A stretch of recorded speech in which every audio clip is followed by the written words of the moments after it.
তো আমি কি চাই, আমি আমার ব্যক্তি জীবনে প্রথম বিদেশে যাই 2003 সালে, ইউরোপে বেশ কিছুদিন ছিলাম।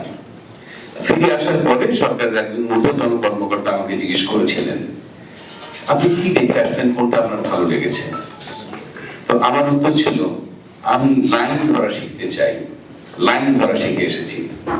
কারণ লাইন ধরা মানে হলো যে আপনার আমার নিজের অধিকারটাকে প্রতিষ্ঠিত করা, সঙ্গে আপনারটাকেও প্রতিষ্ঠিত করা, যে আপনি আমাকে সুপারসিড করবেন না, আমি আপনাকে সুপারসিড করবো না, যার যার জায়গা থেকে আমরা আমাদের সেবাটা দেব। তো এই জিনিসটা আমাদের নেই। আর আমরা 70-এর দশকে অনেক ছোট ছিলাম, কিন্তু দেখেছি তখনকার আন্দোলনগুলো দেখেছি, এখনকার আন্দোলনগুলো দেখি। স্বাধীনতা পেয়েছি আমি বাঙালি বলে পরিচয় দিতে পারি, সবচেয়ে বড় কথা।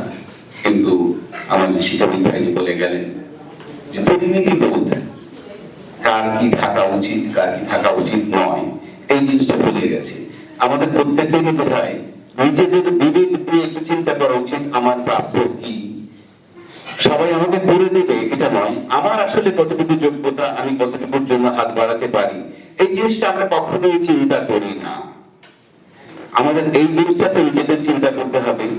কারণ কেউ আমাকে ঠিক করে দেবেন, আমি যদি নিজে থেকে ঠিক না হই, আপনি আমাকে বোঝাবেন সারাদিন, আমি বুঝলাম টেবিলে বসে যে আমার কাজটা আমি করে ফেললাম, এটা তো কোনো কথা হতে পারে না। আর বিচারহীনতার সংস্কৃতি, আমরা অভ্যস্ত ছিলাম।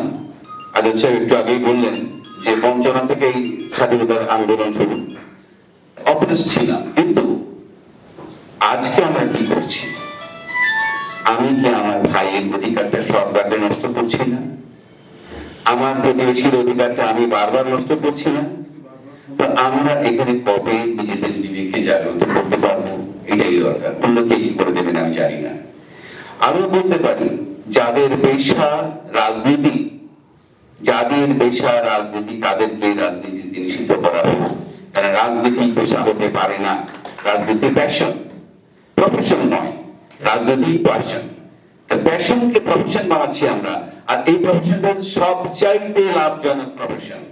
একটু আগে শিক্ষাবিদ ভাই বললেন যে একজন লিটন বড়ুয়া নয়, এই বগুড়া শহরে আরো অনেকজন আছে, সমাজে অনেক আছে, তাদেরকে আমরাই বানিয়েছি। কারণ তারা প্রথম দিন আমাকে চাকরি ধরেছে, আমাকে একটা ধমক দিয়েছে, আমি কোনো প্রতিবাদ করিনি। সেখান থেকে এই লিটন বড়ুয়ার উদ্ভব সময়ে। তো আমরা এই জিনিসগুলো নিজেরা সচেতন হতে হবে। আমার অধিকার আমাকে বুঝে নিতে হবে। আমি প্রত্যেক জায়গায় কিউ দেখতে চাই, লাইন দেখতে চাই।